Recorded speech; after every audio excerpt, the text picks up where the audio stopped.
Essula ya 26. Teweekoleranga bifaananyi so temwesimbiranga kifaananyi kyole newaakubadde empagi so temuteekanga mu nsi yammwe ejjinja lyonna eririko enjola okulivuunamiranga kubanga nze Mukama Katonda wammwe. Mwekuumanga ssabbiiti zange ne mussangamu ekitiibwa watukuvu wange. Nze Mukama.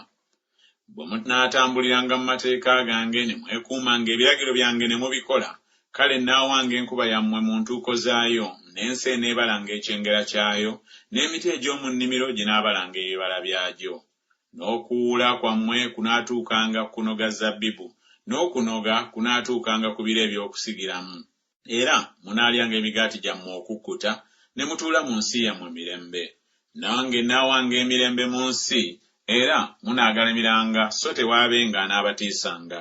Era ndimalawo ensolo embi mu nsi, so n'ekitala tekiyitenga mu nsi yammwe. Nammwe munaagobanga abalabe bammwe, era banaagwanga mu maaso gammwe n'ekitala. Era 5 ku mmwe banaagobanga 1,000, n'ekikumi ku mmwe banaagobanga 10,000. N'abalabe bammwe banaagwanga mu maaso gammwe n'ekitala. Era n'abassangako omwoyo, ne mbazaalisa, ne mbaaza, era naanywezanga endagaano yange nammwe. Era munaalyanga ku byaterekebwa edda ebyaludde, era munaafulumyanga eby'edda olw'ebijja. Era naateekanga ennyumba yange mu mmwe, n'obulamu bwange tebubakyawenga.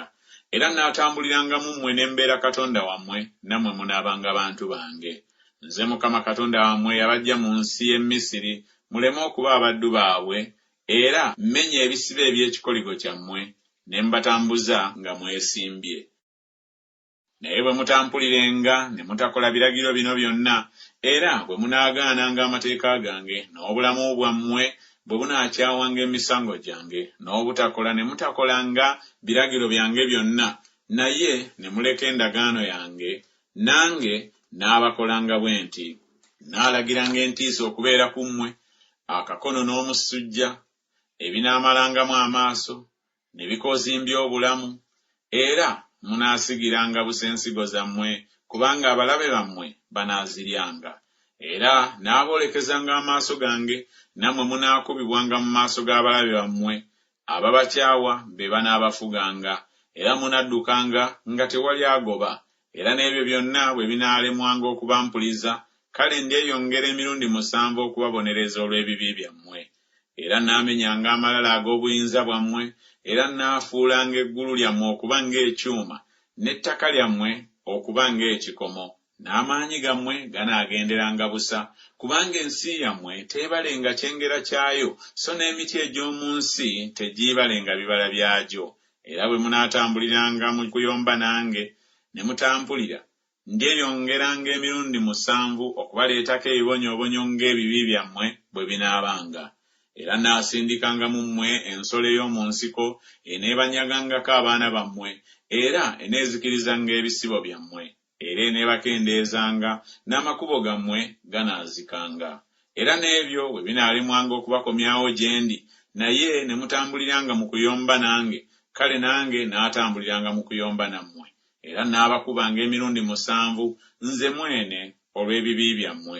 Era naabaleetangako ekitala ekinaawalananga eggwanga ery'endagaano, era munaakuŋŋaanyizibwanga wamu mu bibuga byammwe, era naasindikanga kawumpuli ku mmwe, era munaagabulwanga mu mukono gw'omulabe. Bwe naamenyanga omuggo gwammwe ogw'omugaati, abakazi 10 banaayokeranga emigaati gyammwe mu kabiga kamu, era banazzanga nate emigaati gyammwe nga bagipimye mu minzaani, era munaalyanga ne mutakkuta. Era n'ebyo byonna bwe binaalemwanga okubampuliza, naye ne mutambulira mu kuyomba nange, kale naatambuliranga mu kuyomba nammwe mu kiruyi, era n'ababonerezanga emirundi 7 olw'ebibi byammwe. Era munaalyanga ennyama y'abatabani bammwe, n'ennyama y'abawala bammwe gye munaalyanga. Era naazikirizanga ebifo byammwe ebigulumivu, ne nsuulira ddala ebifaananyi byammwe eby'enjuba, ne nsuula emirambo gyammwe ku mirambo gy'ebifaananyi byammwe, n'obulamu bwange bunaabakyawanga. Era naazisanga ebibuga byammwe, era naafuulanga watukuvu wammwe malungu, so siiwulirenga lusu lwa kaloosa kammwe. Era naafuulanga ensi ddungu, n'abalabe bammwe abagituulamu banaagyewuunyanga. nammwe n'abasaasaanyanga mu mawanga, ne nsowola ekitala okubagoberera, n'ensi yammwe eneebanga ddungu, n'ebibuga byammwe binaazikanga. Awo ensi n'eryokanga esanyukira ssabbiiti zaayo, ennaku zonna zeeneezikiranga, nammwe nga muli mu nsi y'abalabe bammwe. Awo ensi n'eryokanga ewummula n'esanyukira ssabbiiti zaayo. Ennaku zonna zeeneezikiranga, eneewummulanga. Okuwummula okwo kwetabanga nakwo ku ssabbiiti zammwe nga mukyalimu.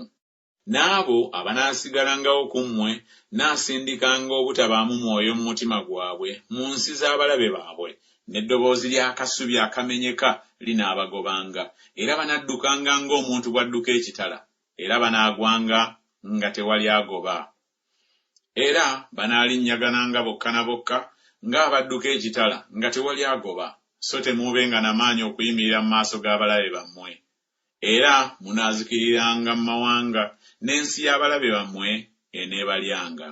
N'abo abanaasigalangawo ku mmwe banaakoozimbiranga mu butali butuukirivu bwabwe mu nsi z'abalabe bammwe, era ne mu butali butuukirivu bwa bajjajja baabwe mwe banaakoozimbiranga wamu nabo. Era banaayatulanga obutali butuukirivu bwabwe n'obutali butuukirivu bwa bajjajja baabwe mu kusobya kwabwe kwe bansobyako, era nga tebaatambula nange. Era nga kyennava ntambulira nange mu kuyomba nabo, ne mbaleeta mu nsi y'abalabe baabwe, kubanga baatambulira mu kuyomba nange. Kale omutima gwabwe ogutali mukomole bwe gunaatoowazibwanga, kale ne bakkiriza okubonerezebwa kw'obutali butuukirivu bwabwe, awo ne ndyoka njijjukira endagaano yange gye nalagaana ne Yakobo, era n'endagaano gye nalagaana ne Isaaka, era n'endagaano yange gye nalagaana ne Ibulayimu, naagijjukiranga, era najjukiranga ensi. Era ensi banaagirekanga n'esanyukira ssabbiiti zaayo ng'ekyazise, bo nga tebaliimu, era banakkirizanga okubonerezebwa kw'obutali butuukirivu bwabwe, kubanga baagaana emisango gyange. Eyo y'ensonga n'obulamu bwabwe ne bukyawa amateeka gange. Era naye ebyo byonna nga bimaze okubaawo, bwe banaabanga nga bali mu nsi y'abalabe baabwe, siibagaanenga, so siibakyawenga, okubazikiririza ddala n'okuleka endagaano yange gye nalagaana nabo, kubanga nze Mukama Katonda waabwe. Naye najjukiranga ku lwabwe endagaano y'abajjajja baabwe be najja mu nsi y'e Misiri mu maaso g'amawanga, ndyoke mbeerenga Katonda waabwe, nze Mukama. Ago ge mateeka n'emisango n'ebiragiro Mukama bye yassaawo wakati we n'abaana ba Isirayiri ku lusozi Sinaayi n'omukono gwa Musa.